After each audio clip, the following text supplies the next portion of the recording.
2 Chronicles 21-23.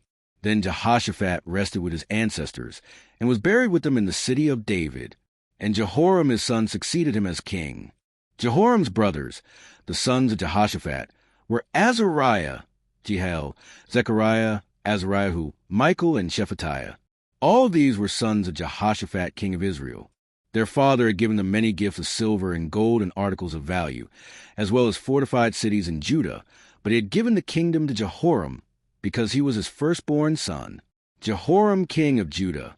When Jehoram established himself firmly over his father's kingdom, he put all his brothers to the sword along with some of the officials of Israel.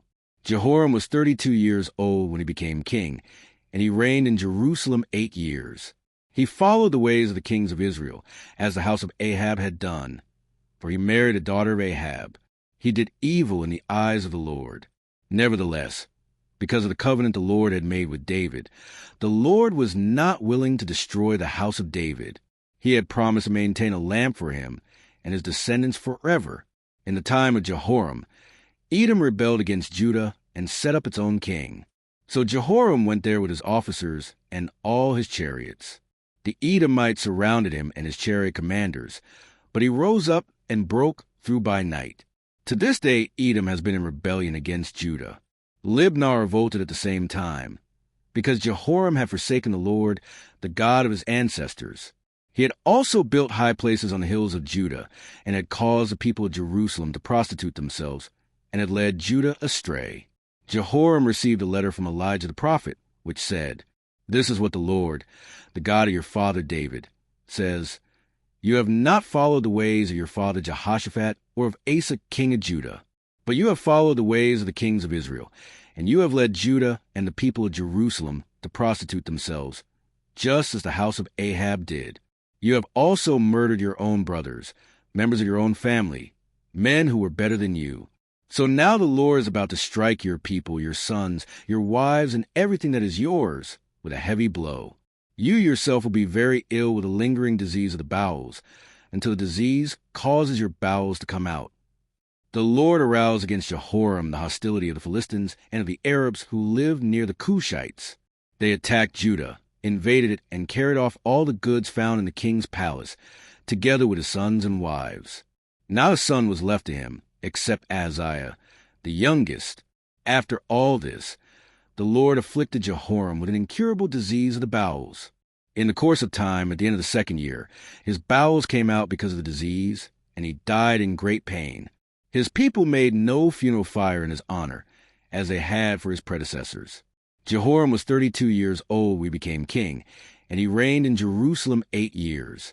He passed away, to no one's regret, and was buried in the city of David, but not in the tombs of the kings. Ahaziah, king of Judah.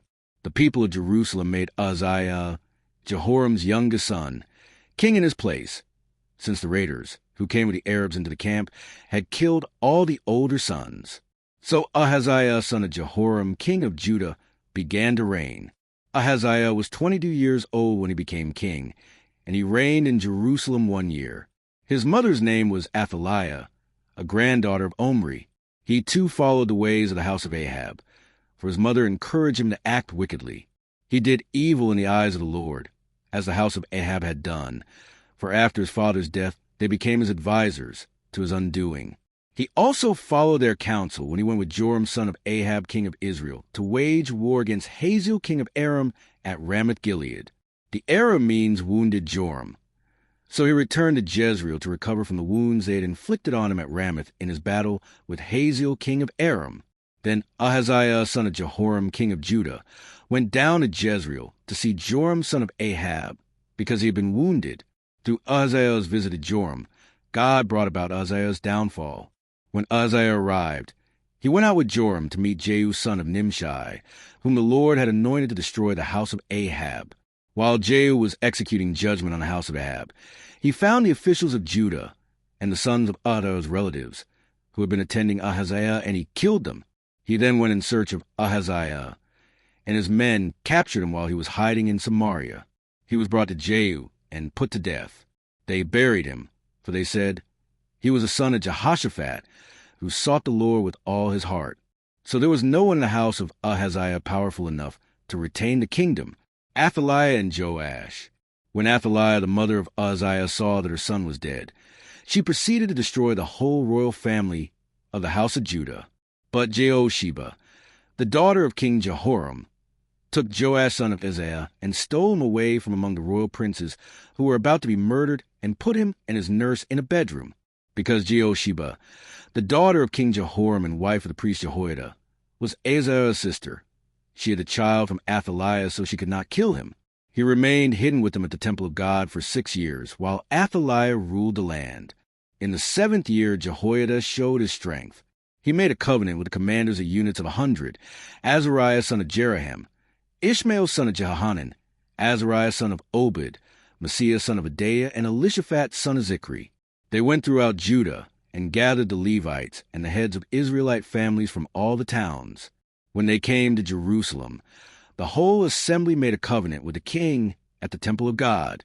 Jehoiada said to them, "The king's son shall reign, as the Lord promised concerning the descendants of David. Now this is what you are to do. A third of you priests and Levites who are going on duty on the Sabbath are to keep watch at the doors, a third of you at the royal palace, and a third at the foundation gate, and all the others are to be in the courtyards of the temple of the Lord. No one is to enter the temple of the Lord except the priests and Levites on duty. They may enter because they are consecrated, but all the others are to observe the Lord's command not to enter. The Levites are to station themselves around the king, each with weapon in hand. Anyone who enters the temple is to be put to death. Stay close to the king wherever he goes." The Levites and all the men of Judah did just as Jehoiada the priest ordered. Each one took his men, those who were going on duty on the Sabbath, and those who were going off duty, for Jehoiada the priest had not released any of the divisions. Then he gave the commanders of units of 100 the spears and the large and small shields that had belonged to King David, and that were in the temple of God. He stationed all the men, each with his weapon in his hand, around the king, near the altar and the temple, from the south side to the north side of the temple. Jehoiada and his sons brought out the king's son and put the crown on him. They presented him with a copy of the covenant and proclaimed him king. They anointed him and shouted, "Long live the king!" When Athaliah heard the noise of the people running and cheering the king, she went to them at the temple of the Lord. She looked, and there was a king standing by his pillar at the entrance.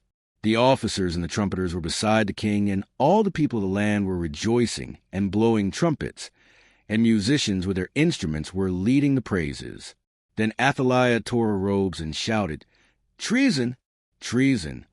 Jehoiada the priest sent out the commanders of units of 100, who were in charge of the troops, and said to them, "Bring her out between the ranks and put to the sword anyone who follows her." For the priest had said, "Do not put her to death at the temple of the Lord." So they seized her as she reached the entrance of the horse gate on the palace grounds, and there they put her to death. Jehoiada then made a covenant that he, the people, and the king would be the Lord's people. All the people went to the temple of Baal and tore it down.